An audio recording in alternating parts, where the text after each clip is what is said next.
Okay, welcome, folks. We're going to try to do a little more of this study into the Lilith theory. And I've got quite a few videos of this done um, that basically looking at how does the mythology of Lilith figure into the biblical narrative. And it's been quite an interesting study for me, and I hope that it has been for you.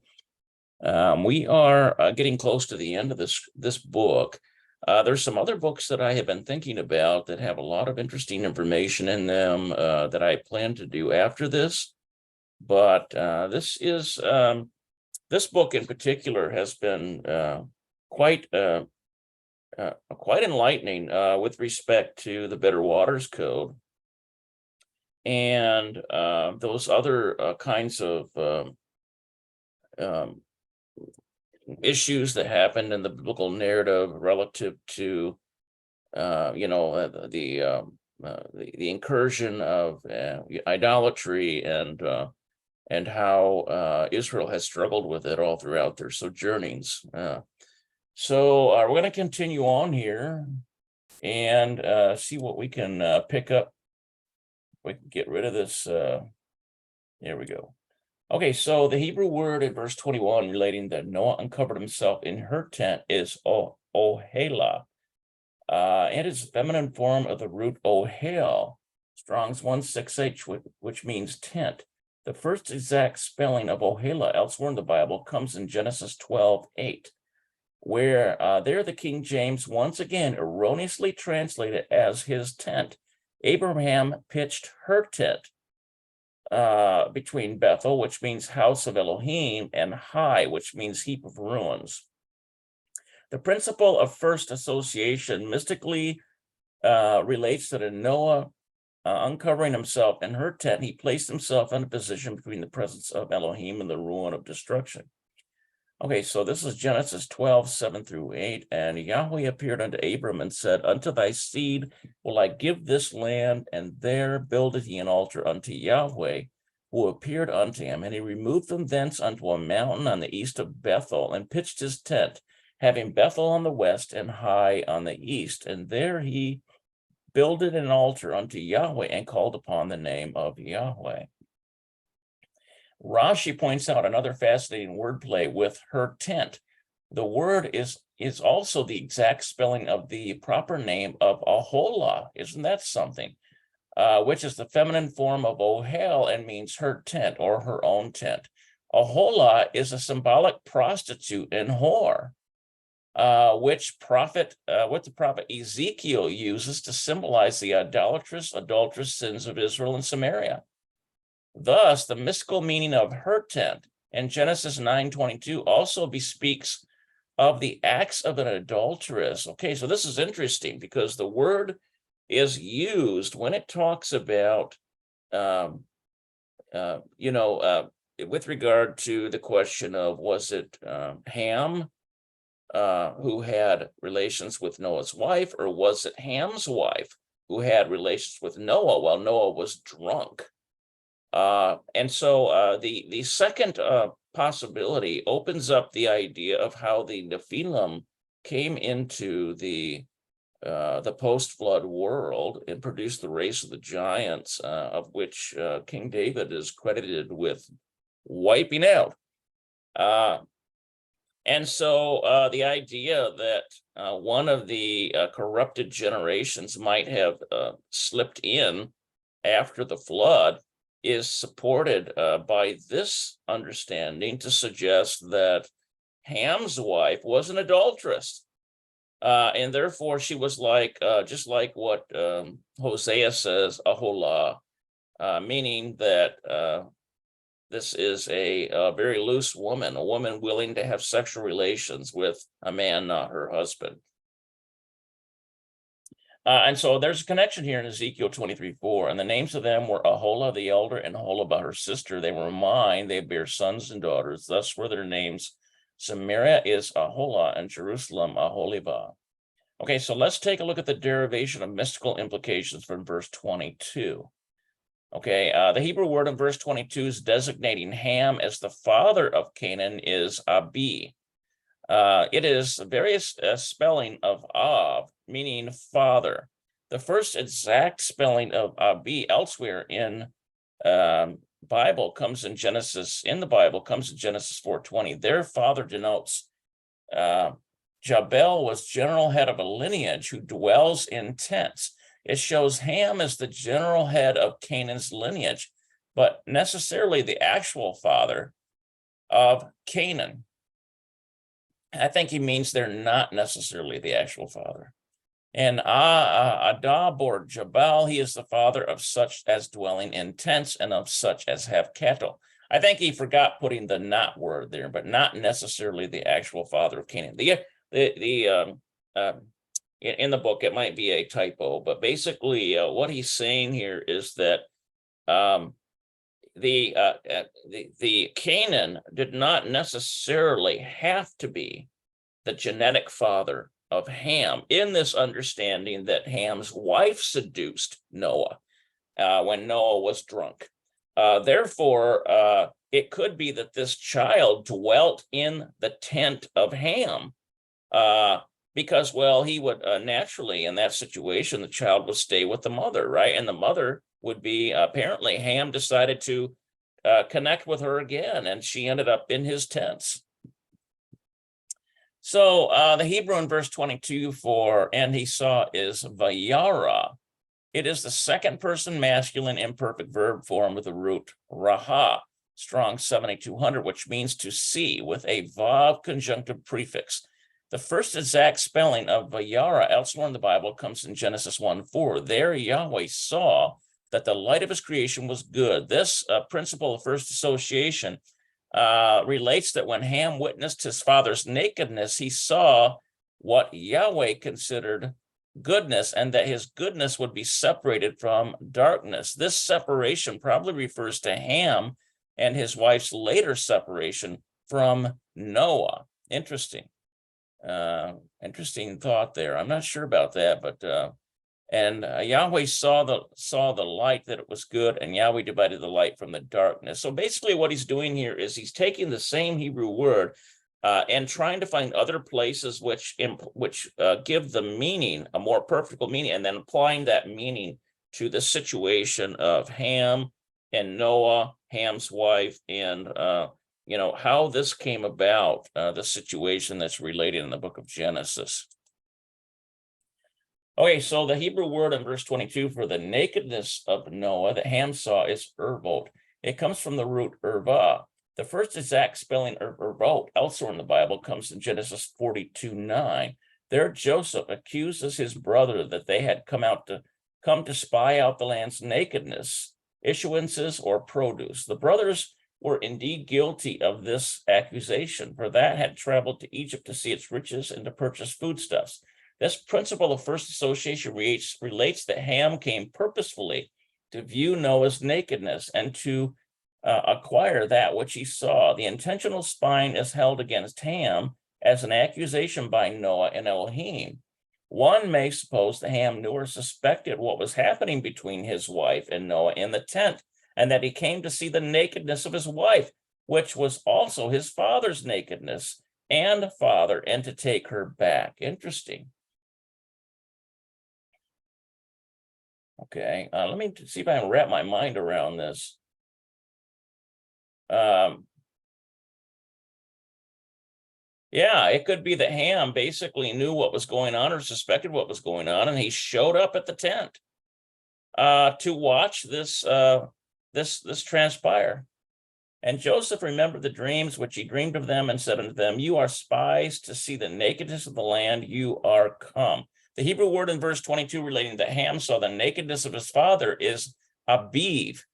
And the first exact spelling of Abiv elsewhere in the Bible comes in Genesis 2:24, where it relates that in Adam sinning with Eve, he left the presence of Yahweh. Or in this case, it would be the presence of Ham toward his father Noah, and dwelt with a woman he loved, and they were one flesh. This principle of first association relates that Ham left Noah and cleaved to his sinful wife. Now look at this. Therefore shall a man leave his father and his mother, shall cleave unto his wife, and they shall be one flesh. The only exact spelling of the phrase nakedness of his father elsewhere in the Bible comes in Leviticus 20:11. There is related that a man that lies sexually with his father's wife uncovers his father's nakedness, and that both should be put to death. This principle of first association at face value seems to support Hamilton and Bass's theory that Ham had sex with his mother. However, neither Ham nor his mother were put to death, and neither does the text speak of either being punished or cursed. Isn't that interesting? It seems like Yahweh would curse Noah's wife and Ham if that was the case. This is probably why, personally, I reject that theory. I don't think it's correct. I think what happened is that Ham's wife was an adulteress. She had that serpent seed. She had that the serpent seed. She had the Nephilim genetic. They had no sexual, proper sexual mores, and she took advantage of Noah. Maybe she was a climber, one of these climbers. These women that have sex with powerful men, trying to climb higher. That happens all the time today. Okay, so Leviticus 20:11 is not relating an actual event where a man has lain with his father's wife. Rather, it is documenting a law about what should happen if a man should lie with his father's wife, because none of the tenets of this law were executed against Ham and Noah's wife. This principle of first association relates to Ham did not have sex with his mother. So that knocks that theory out. Leviticus 20:11, and the man that lies with his father's wife hath uncovered his father's nakedness. Both of them shall surely be put to death. Their blood shall be upon them. The Hebrew word relating how Ham left the tent and told his brothers outside his Vayagad is the second person imperfect verb form of the root nagad, which means to tell, plus a vav conjunctive prefix. The first exact spelling of Vayagad elsewhere in the Bible comes in Genesis 14:3. There, an escaped man from Sodom tells Abraham of Lot being captured during the city's sacking. From this report, Abraham is able to save Lot. The sacking of Sodom foretells of a bitter water destruction ultimately realized in the city's eventual overthrow. As such, it is a model of adultery. The principle of first association relates that when Ham told his two brothers what he had seen, he was as a man that had escaped from the place of calamitous adulterous event to bear witness what had happened. However, by Ham's witness to his two brothers, they would be able to redeem their father from this situation. This is Genesis 14:13. And there came one that had escaped and told Abram the Hebrew, for he dwelt in the plain of Mamre, the Amorite, brother of Eshcol, the brother of Aner, and these were confederate with Abram. Okay, so the Hebrew word for his brothers, Akiv, is Akiv. It is plural, masculine, pronominally suffixed form of the root ak. Okay, this is Strong's 251, which means brother. The first exact spelling of Akiv elsewhere in the Bible comes in Genesis 4:2, where the term refers to the righteous Abel as being the brother of Cain. This principle of first association relates that Ham's brothers were righteous men modeled after Abel, and that Ham himself had become as king. Now, it's hard to understand this, that Ham himself had become as Cain in this narrative, because here is, I guess, and the way that it's looked at is that it's almost like that love covereth a multitude of sins. So in this idea, you would have Japheth and Shem covering for their father. And their father was drunk, so maybe it was not ascribed to him as a sin in the same way. So this is Genesis 4:2. And she again bare his brother Abel, and Abel was a keeper of sheep, but Cain was a tiller of the ground. The Hebrew word for in the street is bashutz. It is the word shoots, which means street plus bet, prepositionally prefixed. The first exact spelling of bashutz elsewhere in the Bible comes in Genesis 24:31, where Laban speaks to Ezekiel after giving jewelry to his sister. Laban was an unrighteous man only concerned with luring Ezekiel inside for selfish reasons of obtaining money. The principle of first association relates that when Ham told his two brothers in the street, it was to lure them inside the tent for Ham's own selfish reason. This reason likely brings revenge. And this is Genesis 24:31. And he said, "Come in, thou blessed of the Lord, where standest you without, for I have prepared the house and room for the camels." Okay, so it sends to me, I think what it's saying here is that Ham was so besmitten of anger when he saw his own father, who was drunk and out of his mind, having and being taken advantage of by his wife, that Ham essentially, in this idea, Ham is essentially acting out of revenge to bring others to his cause, to accuse Noah of this situation. So I think that's where they're getting the idea that Ham becomes like Cain, to where he, instead of covering the sin of his brother, Scripture says, "Love covereth a multitude of sins," and that covering sin, there is a righteousness there, because the idea is you don't want outside exposure of that sin. Especially if it's in a family situation, you try to work it out and so on, and then deal with the aftermath privately. But it seems to indicate that Ham, his goal was to perhaps bring his father down, perhaps even bring his wife down. Maybe in the aftermath, his wife, for lack of no other woman, he decided, well, I'll just take her anyway, and make a life with her. Now she sinned against me, but I'll take her anyway, and included taking care of Canaan in this understanding. Welcome, Vicky. Derivation of mystical implications for verse 23. The word in verse 23 saying that Shem and Japheth entered the tent and he took a garment is vayachach. Vayachach is the second person masculine imperfect verb form of the root lachach, which means to take, plus a vav conjunctive prefix. The first exact spelling of vayachach elsewhere in the Bible comes in Genesis 2:15, where it is related that Yahweh took Adam and placed him in the Garden of Eden to guard it and to keep it. This principle of first association relates that when Shem and Japheth took the garment, they did this to protect and keep their father. They were essentially covering up the sin of their father. Now, remember, Noah was drunk as a skunk. So he probably did not, and it could very well be that Ham's wife took advantage of this, being that she was like Aholah, the whore that's spoken of in the book of, I think it's Hosea, right? So the Hebrew word for the cloth, which the brothers took to cover their father, is hasimla. Hasimla is the root of simla, which means garment or cloth, plus a hey, definite article. The first exact spelling of hasimla elsewhere in the Bible comes in Deuteronomy 22:17. There, the cloth is the bloody bed linen of a bride's wedding night that a father may later use to prove the virginity of his daughter when she first went unto her husband. This is used so that any false accusation against her virginity can be squashed. This principle of first association mystically relates that the cloth with which Noah's sons covered their father's nakedness was covered in the blood of a virgin woman that proves her husband's doubts, her nuptial virginity. Okay, so this is in Deuteronomy 22:16-21. The damsel's father shall say unto the elders, I gave my daughter unto this man to wife, and he hated her.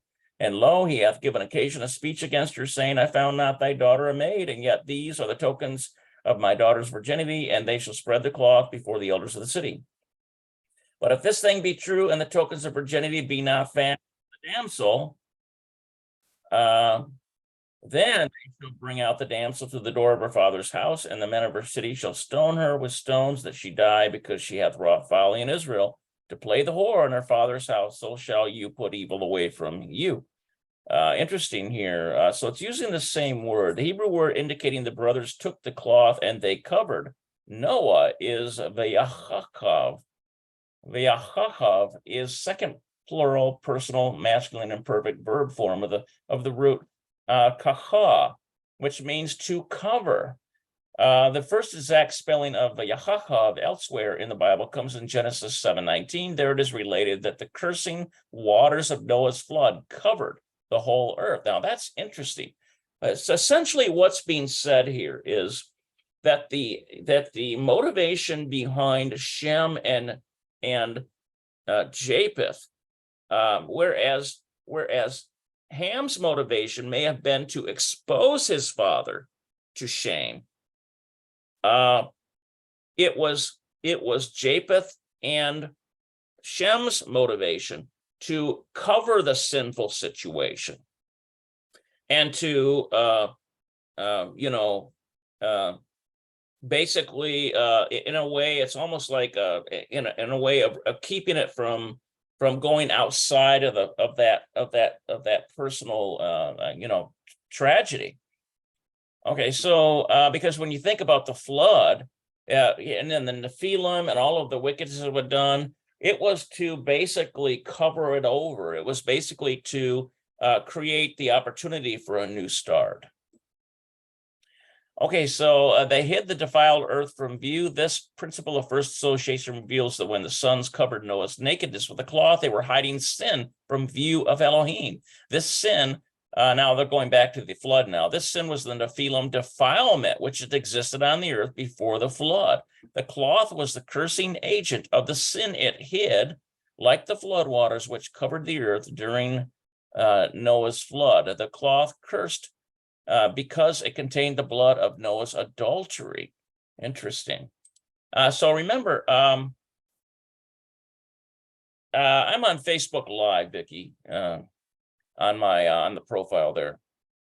Okay, so remember, in this understanding, if we say that Noah was perfect in all his generations, therefore Noah would have a wife that was perfect in all his generations. He would have 3 sons perfect in all his generations. The only 3 people that could potentially come from outside that family, from outside, was either Ham's wife, Shem's wife, or Japheth's wife.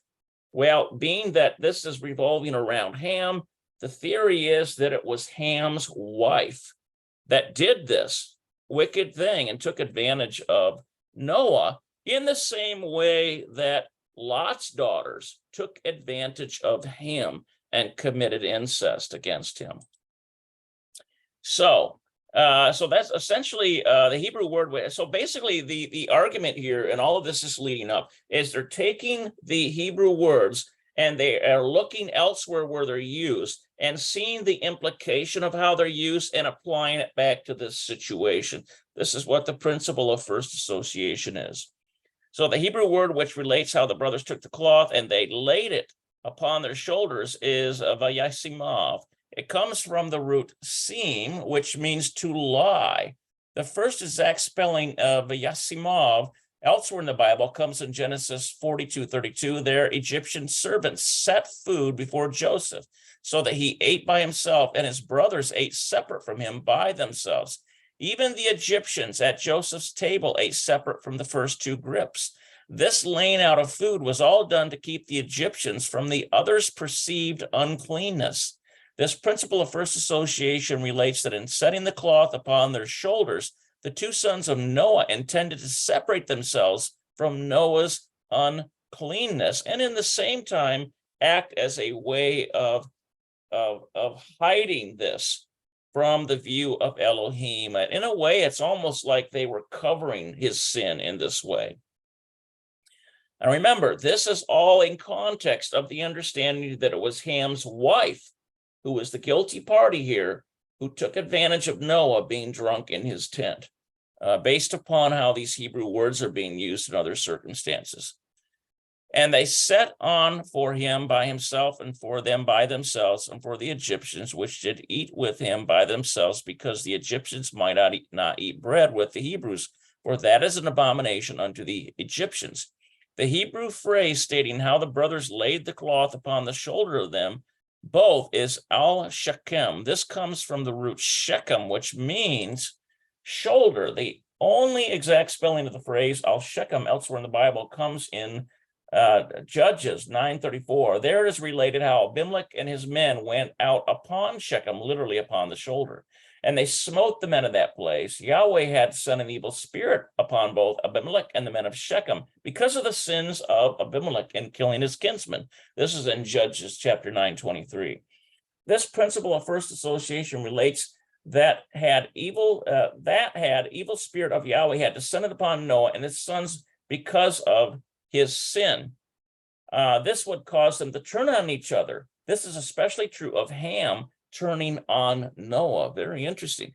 And if this did happen, it would explain why Ham departed in such a fashion from the rest of them.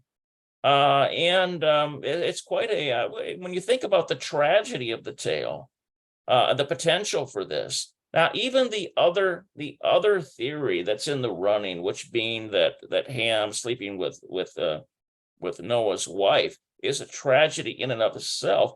But when you look at all of the Hebrew and how they point to the other situations with this principle of first association, we're seeing that this is the one that seems to line up, at least from what I can see. So this is Judges 9:34. Abimelech rose up and all the people were with him by night, and they laid wait against Shechem in 4 companies. Okay, so let's see here. The word relating that the brothers laid the cloth upon the shoulder of both of them is Shenahem. It comes from the root Shenahim, which means both. The first exact spelling of Shenahem elsewhere in the Bible comes in Genesis 2:25. That is related that both Adam and Eve were naked, but they were not ashamed, for they were still guiltless. The principle of first association relates to the nakedness of Noah's sons was uncovered also, but they knew it not yet. They would become aware of their nakedness later. This may be in reference to the eventual pollution that their lineages would suffer, also from the lineage that Noah and Ham had unleashed. This is Genesis 2:25, and they were both naked, the man and his wife, and were not ashamed. Okay, so this is interesting because the whole thing, this is what incest does. It causes destruction in the lineage. And this is what adultery does. It causes destruction in the lineage. This is what these sexual sins are so serious. So the word stated that the brothers took the cloth and they walked backwards, vayalachiv. It comes from the root yalach, which means to walk. The first exact spelling of vayalachiv comes in Genesis 14:11. There it is related how Kedorlaomer and his confederates captured Lot and took the spoils of Sodom, and they went their way. Abraham had to subsequently rescue Lot by military force. Genesis 14:11. They took all the goods of Sodom and Gomorrah and all their victuals and went their way. And so the word stating the brothers walked backwards is akoraniath. The first exact spelling of akoraniath, which comes in 1 Samuel 4:18. There it is related how when the high priest Eli heard news that the Philistines had defeated Israel in battle, slain his 2 sons and taken the Ark of the Covenant, he fell backwards from the gate of the city, broke his neck, and he died. Civil court was held at the city gate. This principle of first association relates that in Noah's sons going backwards with the cloth, they were reeling in the place of judgment with bad news that their special covenant relationship with Elohim was overturned. Okay, and so this is in 1 Samuel 4:18, and it came to pass. Now, this would also explain, think about this. If this is the correct way to look at this, it would explain while Shem was elevated. Even while Noah was still alive, Shem was elevated to the place, and all of Judaism, they believe Shem was Melchizedek, or at least a direct descendant of Melchizedek. And so Shem was the one who continued an unpolluted line. And it may also suggest why it says that Japheth dwell in Shem's tent. That as long as Japheth dwell within the ways of how Shem was operating, then they would have the dual blessing poured upon them. Okay, so this is 1 Samuel 4:18, and it came to pass when he made mention of the ark of Elohim that he fell from off the seat backward by the side of the gate, and his neck brake, and he died, for he was an old man and heavy, and he had judged Israel 40 years. So this is using the same word, the principle of first association, and we're applying that meaning back to this situation. Okay, so the first exact spelling of "and their faces" from the root paniim comes in Exodus 25:20. There, in describing the Ark of the Covenant, it is noted the cherubim's wings shall cover the glory of the ark, and their faces shall be toward one another, towards the glory of the ark. This principle of first association relates that the inability of Noah's son to look upon him shows he is in a defiled state and have lost the glory of Elohim. Okay, so it's using the same word connection. It's the exact same word that's found in the passages in Genesis. And again, it's connecting it and showing where the meaning can be derived based upon the next time that word is used in the next situation. Okay, so Exodus 25:20, and the cherubim shall stretch forth their wings on high, covering the mercy seat with their wings, and their faces shall look one to another. Toward the mercy seat shall the faces of the cherubims be. So the phrase that relates the two brothers cover the nakedness of their father is et irvot. The first exact spelling of et irvot elsewhere in the Bible comes in the previous verse, Genesis 9:22. There et irvot is the nakedness of Noah, that Ham was guilty of coming to the tent for the express purpose of seeing. However, here in verse 24, the brothers did not see the nakedness, nor had they come to see it. Unlike Ham, who saw this nakedness, the two brothers covered this nakedness of Noah. Now, notice the difference here. Notice that as soon as Shem and Japheth heard this news, that Ham's wife was taking advantage of Noah and having sexual relations with him, they went about immediately to cover the situation, Now, notice in the New Testament this principle: love covereth a multitude of sins. They were doing a loving act. They were not exposing this to the judgment. And notice how Messiah dealt with the woman caught in adultery. They wanted him to basically condemn this woman caught in adultery. And Messiah, through various reasonings and writing on the ground, it is in the heart of Elohim to forgive sin and cover sin. It's in that heart. But notice the difference in Ham. Ham went right away to tell his brothers. It's almost as if he was expecting them to agree with Ham and be in themselves judgment and cause a division in the family. Admittedly, it was a very serious sin that Noah had been caught up in. I will say for Noah's part, caught up in, but in this understanding, the guilty party was Ham's wife. Okay, so the brothers did not see the nakedness, nor did they come to see it. Unlike Ham, who saw this nakedness, the two brothers covered this nakedness of Noah. This principle of first association relates that Noah's other two sons did not raise defiled seed to their father, uncover his nakedness. This implies the defilement of Ham's wife did not stain the offspring of these two sons. In other words, Ham went away and had his own offspring, probably further offspring with this woman. But that son that came from her adulterous action with Noah, who was drunk and out of his mind, probably, created quite a problem that led later to the Nephilim. Furthermore, it shows they cover the damages of Noah's nakedness. This may mean they ostracized Canaan and perhaps all the offspring of Ham, such that the damage of the Nephilim defilement would be contained. The Hebrew word relating that the brothers took the cloth and nakedness of their father, they did not see in going backwards as ver-avot. The first exact spelling match of ver-avot elsewhere in the Bible comes in Leviticus 18:7.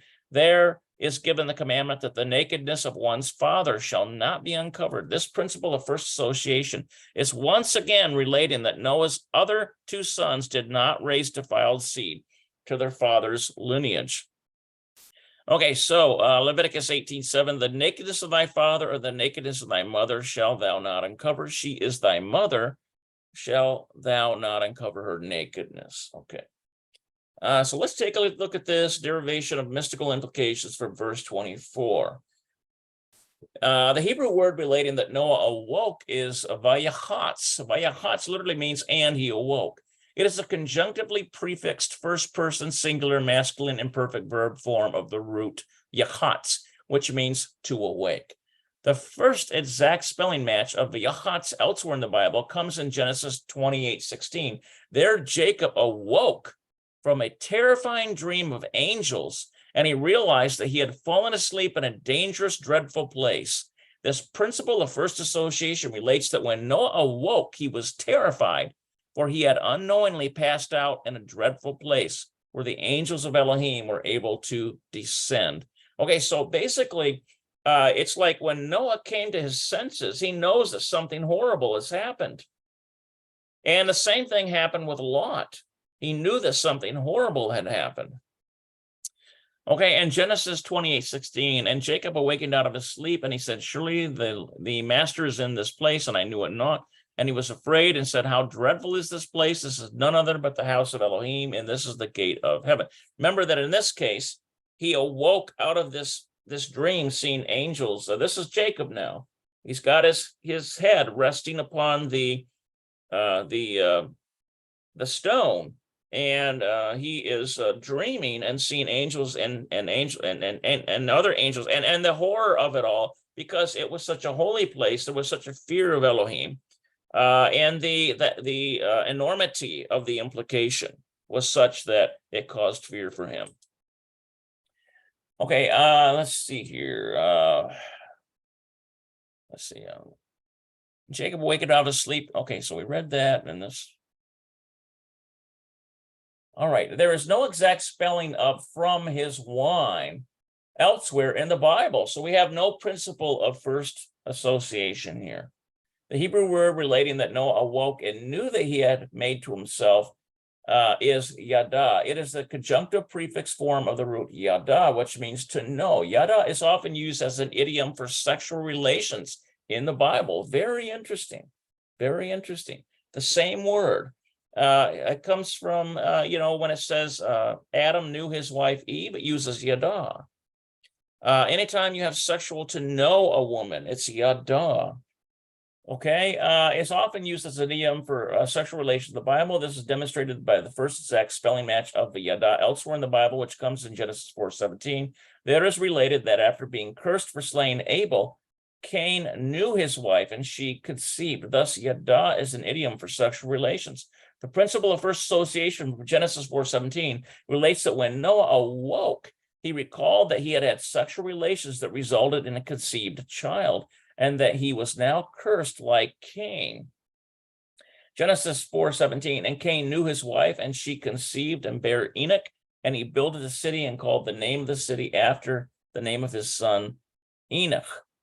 So the Hebrew word for what Noah had made to himself is asher. The first exact spelling match of asher elsewhere in the Bible comes in Genesis 1:7. There is related that Yahweh created the firmament to divide the waters which were below from those above. This was a division of the pure upper holy waters in the presence of Elohim from the defiled separated waters below, initiated by Satan's rebellion. The Nephilim defilement is emblematic of this lower defilement. This strongly indicates that Noah had sexual relations with a woman of defiled Nephilim heritage. This PFA relates that Noah knew that which he had made to himself from his sexual defile was part of the defiled lower waters of creation, which is emblematic of Nephilim defilement. Now, and let's read this here, Genesis 1:7, and Yahweh made the firmament and divided the waters which were under the firmament from the waters which were above the firmament, and it was so. Now, let me just mention this here, because this is something that occurred to me as I was reading this. When it says to know, when a man and woman are married and they know one another, then it's almost like the consciousness of each other is intertwined. It could be that the word yara meant that even when he was unconscious and this act had happened with Ham's wife, he knew that there was defilement much beyond just the adulterous act, but that it was down to the genetic level. This might then explain why in the natural, he perhaps allowed her to pass on the ark, because he had not known deeply to the genetic level at that time, really what she represented. And so that's an interesting thought there. Okay, yeah, it says, yeah, right, Vicky. It says here is related that Yahweh created the firmament to divide the waters which were below from those above. This was before the flood. He's talking about. It's the firmament that was created before the flood.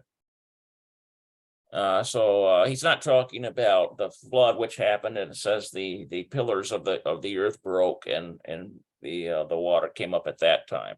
It's talking about that separation because the canopy was there and there's waters above the canopy. Okay, so the verb indicating that Noah had yielded himself as asa, which means to make or to yield. The first exact spelling match of asa elsewhere in the Bible comes in Genesis 1:11. There in the creation account of Yahweh making life, he created the fruit tree, yielding asa fruit after its kind. Isn't that something? Yielded to himself. So that's where you get the idea of Noah yielding to himself a child. Because it's mentioned in the idea of fruit. This is the first recorded account of sexual reproduction. The principle of first association relates that what Noah had yielded to himself was a son after his own image.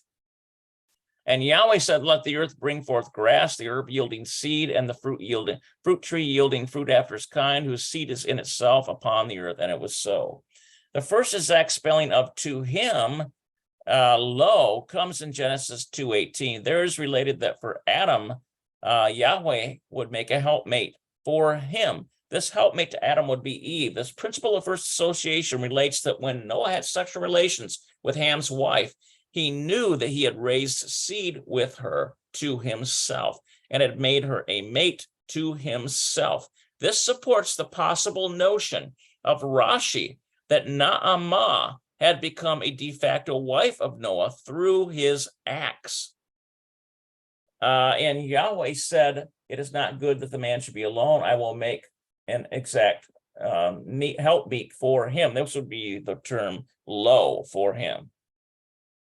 So the first exact spelling of his younger son, Beno Hakatan, it looks like Beno Hakatan, comes in 2 Chronicles 22:11. There it is related that after Jehoram died, Jerusalem made Ahaziah, his youngest son, king. Ahaziah continued the wicked ways of his father and Ahab because his mother counseled him to do wickedly. This principle of first association relates that Canaan did wickedly because of the evil counsel of his mother, Ham's wife. Well, that would make sense.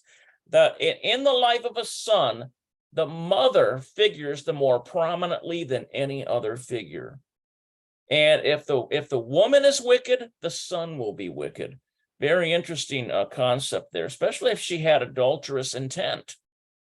Then, and also it appears to apply to, Canaan, and then, let's see here. I think it was in the line of Canaan. Didn't Nimrod come after from Canaan?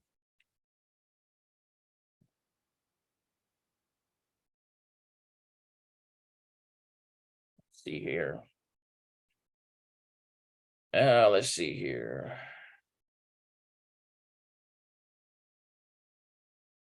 Nimrod's descendants. Okay, that goes all the way back here. We have Cush, and then, yeah, Cush came from Canaan, right? Is that right? Let me see here. Which one? We need the genealogy of Canaan. Okay, let's see here. Son of Ham, son of okay, father of the Canaanites. Okay, we need where's the genealogy at? Descendants of Canaan. All right. Okay, so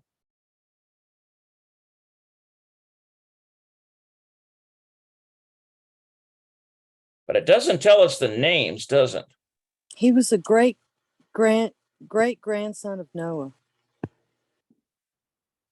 Yeah, but was he in the line of was Canaan in his line? I believe so. Yeah. Okay, all right. So that, right. Okay, so now think about this. Nimrod, according to various other texts. Now think about this. If in this idea, if you have Ham's wife who has this Nephilim knowledge and she's an adulteress, and this uses this tent Aholah, which is the same Aholah spoken of in the book of Isaiah, who is an adulteress. If you have that situation, and you have her counseling him to do wickedness, and that wickedness is passed down from family to family to family. This may be where we get that the wickedness is that the sins of the fathers are visited upon the sons to third and fourth generations. Could be even more generations than that if they continue in wickedness. And then you have the story of Nimrod in the book, I think it's Jasher, where it says that he uncovered some plate or some kind of artifact that had hidden secret knowledge of Nephilim. And that gave him the ability to rule over his brothers. There was some kind of knowledge, some kind of ability, some kind of, maybe it was even technology, may have even been technology that gave him the ability to rule over his brothers. And so you can kind of see the story lining up here. Now, so what it's doing here is it's connecting again the principle of first association, because we're talking about the Hebrew word, the same Hebrew word used in this Genesis account of Noah and in this understanding, Ham's wife, is used. The same word is used in 2 Chronicles 22:1-3. And the inhabitants of Jerusalem made Ahaziah, his youngest son, king in his stead, for the band of men that came from the Arabians to the camp had slain all the eldest. So Ahaziah, the son of Jehoram, king of Judah, reigned. 42 years old was Ahaziah when he began to reign, and he reigned 1 year in Jerusalem. His mother's name also was Athaliah, the daughter of Omri. He also walked in the ways of the house of Ahab, for his mother was his counselor to do wickedly. So it's interesting, this correlation here, very interesting correlation. All right, so the derivation of mystical implications of verse 25. Verse 25, the Hebrew word used to relate that Noah cursed Canaan above all his brethren is aror. Aror is a variant of the root arar, which means to curse. The first exact spelling of arar elsewhere in the Bible comes in Genesis 3:14. There is the infamous incident in which Yahweh cursed the serpent Lilith to be the lowest of all the beasts of the earth because of her sin. Furthermore, Lilith and her seed, too, were to be in perpetual enmity against Eve and her seed, who would destroy the former. This principle of first association relates that Noah's curse upon Canaan was as Yahweh's curse upon the serpent Lilith and her seed in the garden. The seed of Lilith is the Nephilim lineage. And we've done a lot of study on that previously, where it talks about how Azazel was the progeny of Lilith, and I think it was one of the watchers that came down on Mount Hermon there. So this is Genesis 3:14, and Yahweh Elohim said unto the serpent, because you have done this, you are cursed above all cattle and above every beast of the field. Upon your belly shall you go, and dust shall you eat all the days of thy life. Now that would be an interesting thing to study, this dust thing, to look at that. That's an interesting comment there, Vicky. The mother emphasis. Okay. So well, even in the natural aspect, young sons, I can tell you, venerate their mother. They follow the ways of their mother in many ways. Yeah. Okay, so in verse 25, because during a young boy's formative years, he's with his mother, the most formative, the most internally psychologically, spiritually. Okay, the mother figures very prominently there. Okay, in verse 25, Noah cursed Canaan to be a servant of servants to his brothers. The Hebrew word used for servant is avad. The first exact spelling, servant spelling of avad elsewhere in the Bible comes to Genesis 4:2. Their Cain is described as the servant of the ground, whereas his brother Abel was a keeper of sheep. This principle of first association relates that Noah's cursing of Canaan linked Canaan to the defilement of the ground, which eventually necessitated the flood. Now, this could have implication here to the generations, the generations of Lilith too. This is the defilement of the Nephilim lineage. This PFA also equates Canaan to Cain, and as such identifies Canaan as the bearer of a heavy curse that shall not be rescinded. This curse mirrors the curse against the serpent seed, the Nephilim.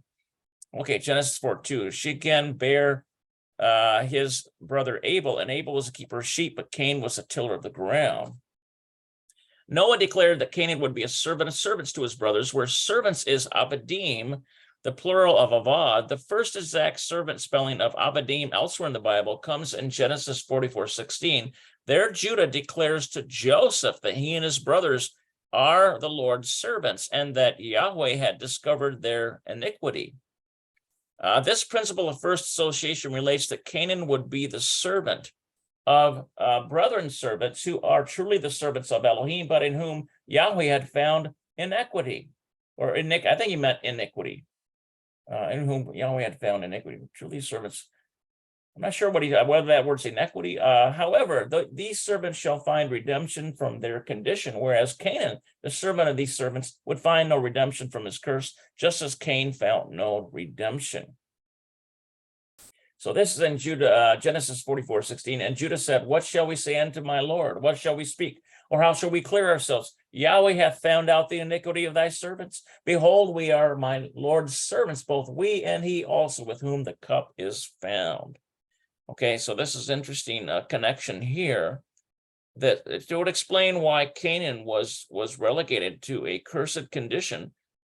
He was not in any way forgiven because he, first of all, it very innately, the teachings of the Nephilim were put into him, and he carried that on, which was the idea of supremacy. The idea of supremacy over his brothers, trying to gain supremacy through forbidden knowledge. It's essentially what that's about. The literal Hebrew of verse 25 states that Canaan would be a servant of servants to his brothers. The word for to his brothers is laikiv. Yeah, it comes from aki. It is the prepositionally prefixed plural masculine pronominally suffixed form of the root ak, which means brother. We've already seen this root in verse 23. The first exact spelling of laikiv elsewhere in the Bible comes in Genesis 26:31. There the iniquitous Laban swore to his brother Isaac an oath of peace under stern penalty of transgression. Thus, to his brother refers to the relationship between an iniquitous man and his righteous brother that is governed by a strict oath and curse. Look at that. Interesting.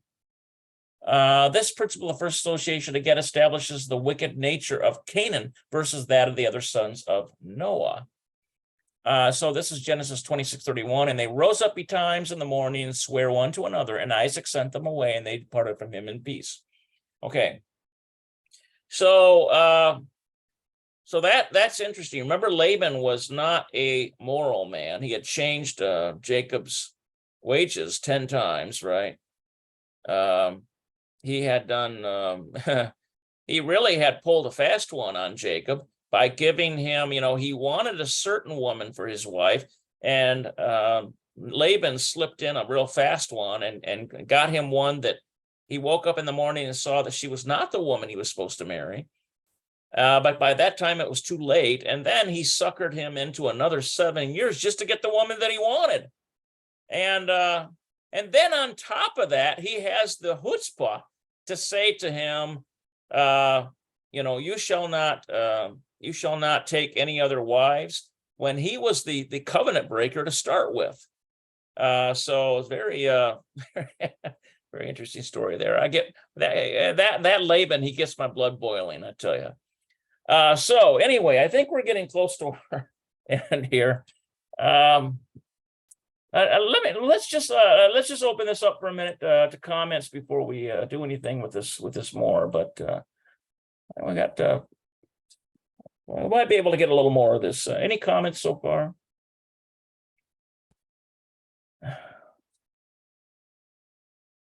If not, we'll go on. This will be an interesting Hippolytus, I think it's quoting.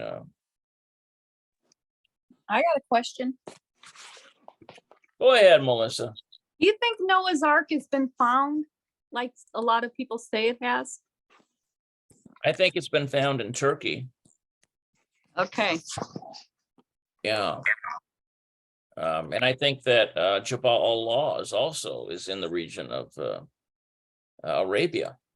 Yeah, that's what I heard too. The Mount Sinai. Right.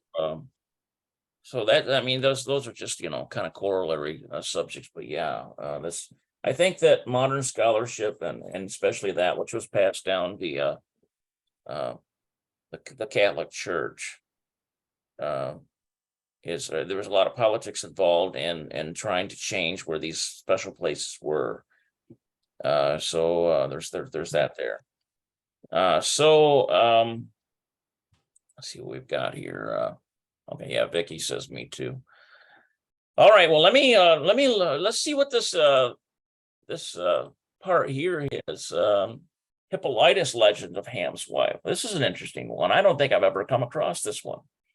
So the early Christian writer Saint Hippolytus, this is in 235 AD. I don't like how he puts CE, common era there. Really, CE stands for common era, but it probably does it in order to make it more legible to English readers. But AD stands for Anno Domini. It's Latin. It means year of our Lord. Okay, so basically Saint Hippolytus records a fascinating legend concerning the wife of Ham. This legend strongly suggests she was defiled of Nephilim lineage. Isn't this something? So this is the early church father, 235. Notice this date here is well before the Council of Nicaea or the Council of Laodicea, which I consider to be two councils that really degraded the Christian faith in many ways. So this legend strongly suggests she was defiled of a Nephilim lineage and that Noah had improper relations with her. In the legend, Yahweh charges Noah before the flood, saying to him, whatsoever shall first announce to you the approach of the deluge, him you shall destroy that very moment. Interesting.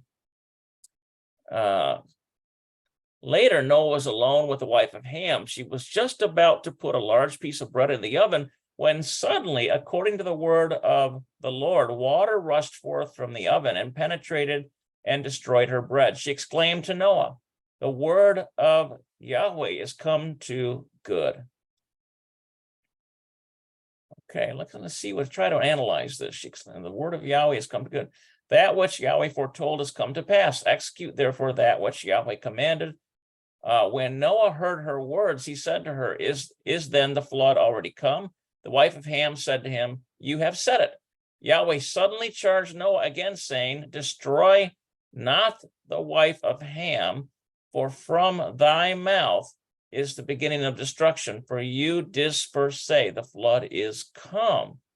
Therefore, through an error on Noah's part, he himself caused the flood to come and prevented Ham's wife's death. Interesting.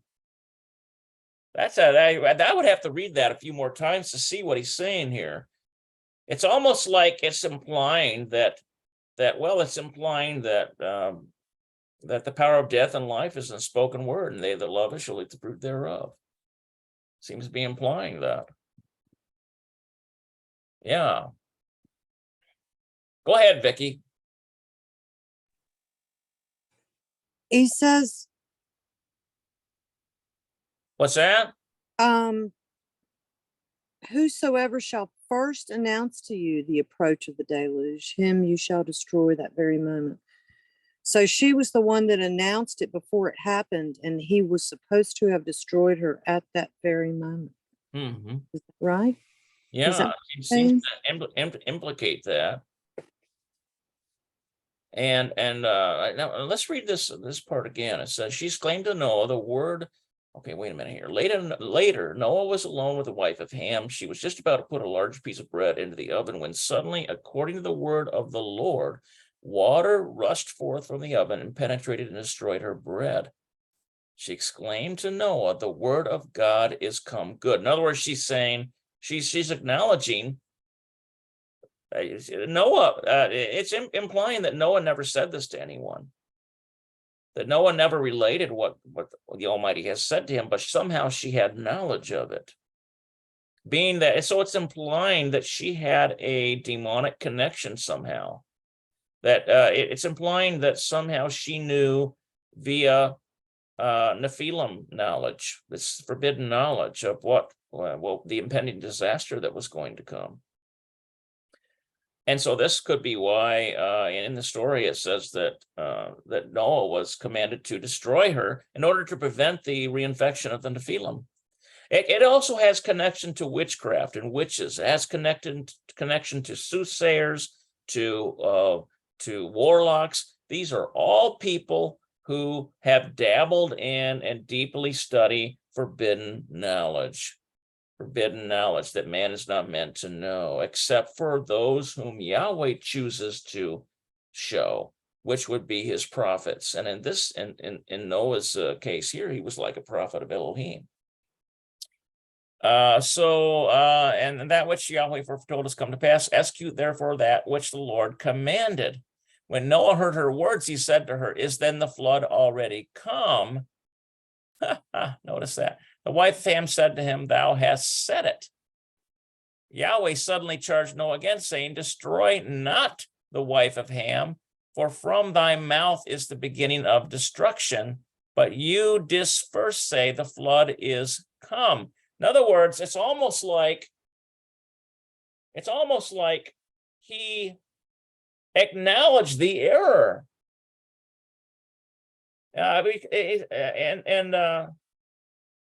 Wait a minute, he says, is then the flood already come? So it's like he is mistaking that as the flood. And it's almost like she reverses the judgment against her. That's what I'm getting out of this. How do you guys look at this? I have an idea. He says, Yahweh says to Noah, whosoever first announced to you that the approach of the deluge, you shall destroy. But all she said was, the word of Yahweh is come. That which Yahweh foretold is come to pass. But she didn't come out and say there's going to be a flood. Right. Noah did. He's the one that said it. By his confirmation of what she said, he actually worded it. And Yahweh's like, you can't kill her because you're the one that said it. Wow. Yeah. Isn't that You something? use those words. So don't kill her because you were the one that said it. Right. First, it's almost like the very pronouncement of the judgment has impending, the very pronouncement of it has very serious consequence. Interesting. Okay, so therefore, through Aaron or Noah's part, he himself caused the flood to come and prevented Ham's wife's death. Several elements of the legend indicate that Ham's wife was defiled by the Nephilim heritage. First and foremost is that Yahweh had slated her for destruction.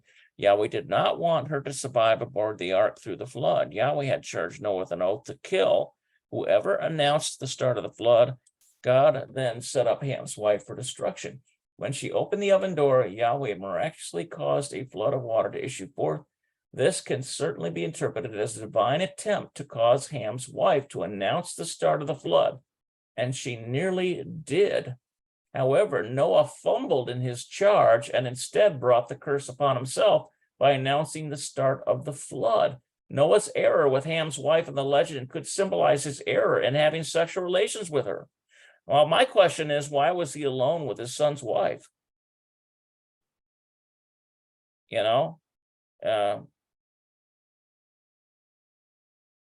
don't know.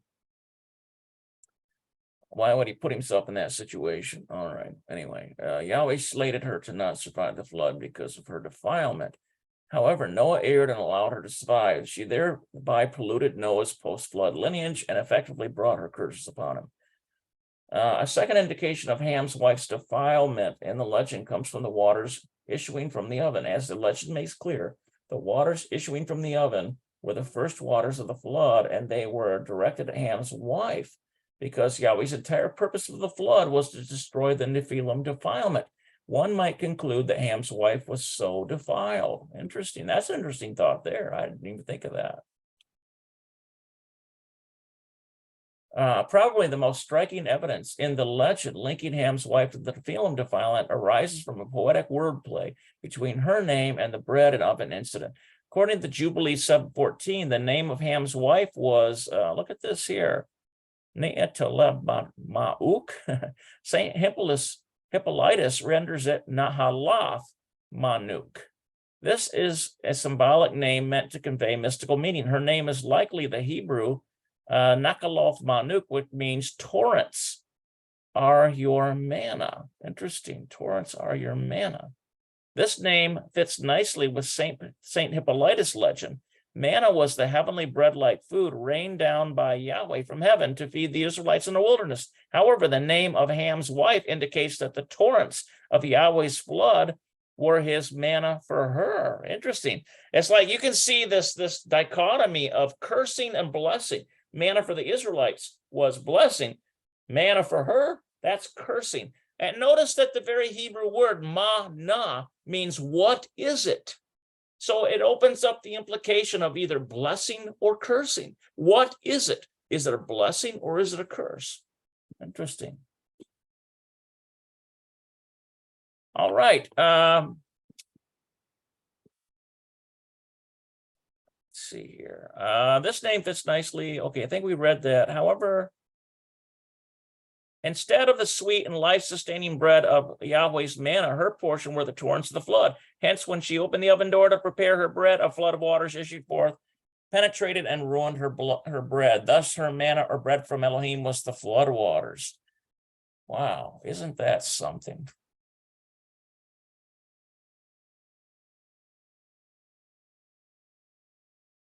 Okay.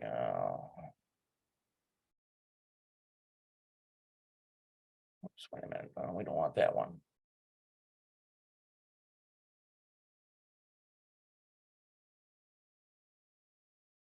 All right. Hello, Larry. We're about ready to finish this here. But we're talking about Saint Hippolytus legend here, relevant to Ham's wife. And let's see here. Where did I leave off? I got a little distracted there.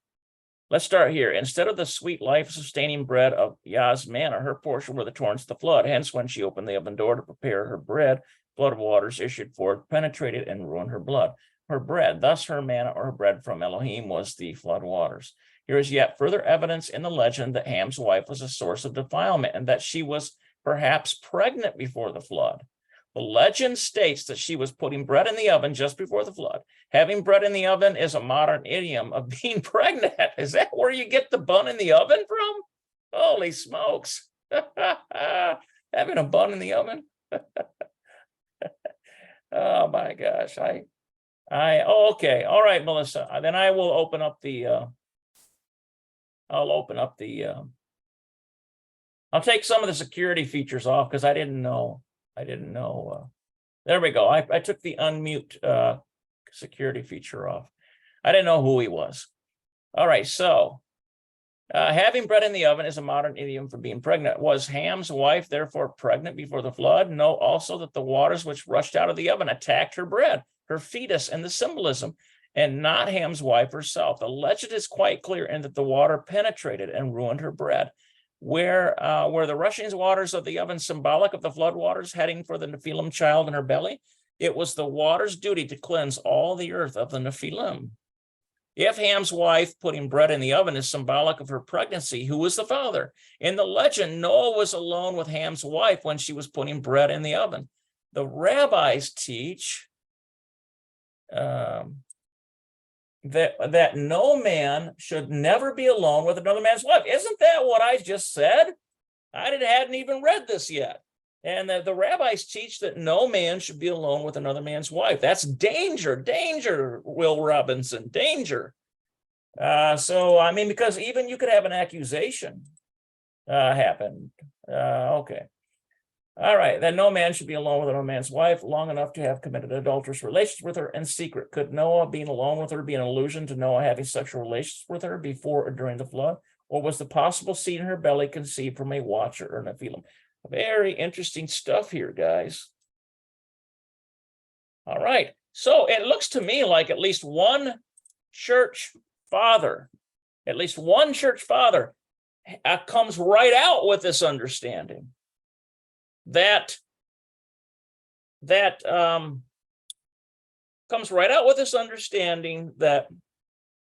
the situation that happened with Noah was, in fact, he was drunk as a skunk out of his mind. And Ham's wife came in, being that she was already of adulterous descent. She was already had that seed in her, that evil seed in her, came in and took advantage of Noah's inebriated state and had sex with him. And then Noah woke up, and Ham found out about it, and he wanted to bring judgment on his father over it. And so he went and told his brothers, but his brothers, being righteous, wanted to cover the sin. That's essentially. And this then is how the Nephilim seed got in through the flood. This explains the giants in the time of David. It explains these mighty men that, David is credited with his mighty men. David is credited with wiping out. Very interesting subject matter here. I have always wondered about that and never knew this theory. That is amazing. It does cross a lot of T's and add a lot of dots to the I's, doesn't it? It really does.